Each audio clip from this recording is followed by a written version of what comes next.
Господи, благодаря Ти, че се срещаме в Твоето Слово. Продължаваме с Бития 8 глава. Тогава Бог си спомни за Ной и за всичките животни и за всичкия добитък, който беше с него в ковчега. И Бог направи вятър да мине по земята, и водите престанаха. И изворите на бездната и небесните прозорци се затвориха, и дъждът от небето спря.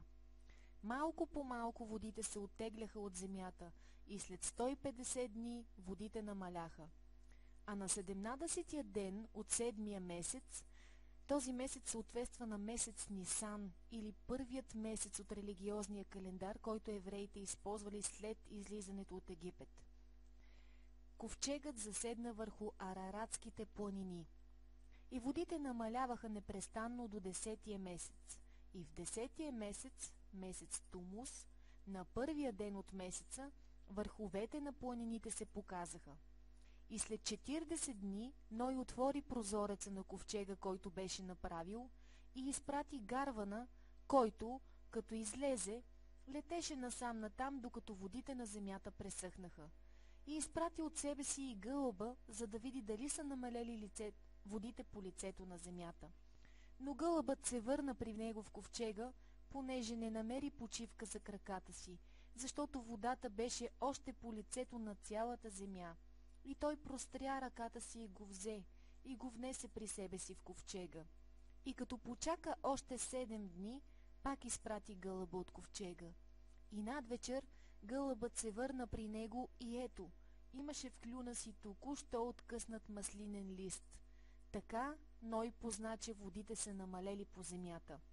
След това почака още 7 дни и изпрати гълъба, и той вече не се върна при него.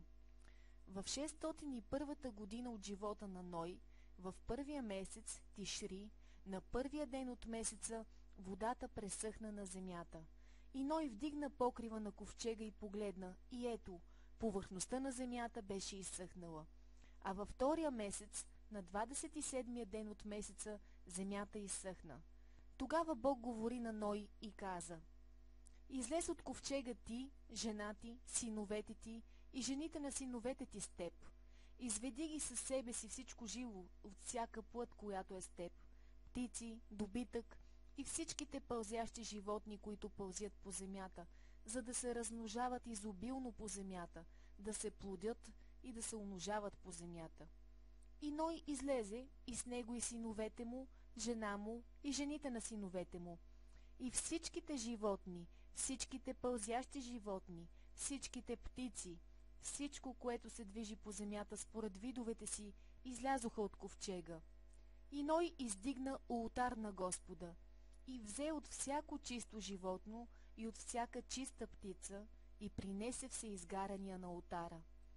И Йехова помириса благоухание на умилостивение, и Господ каза в сърцето си: няма да проклинам вече земята поради човека, защото помислите на човешкото сърце са зло още от младените му, и няма вече друг път да поразя всичко живо, както направих. Докато съществува земята, сеитба и жътва, студ и горещина, лято и зима, ден и нощ няма да престанат.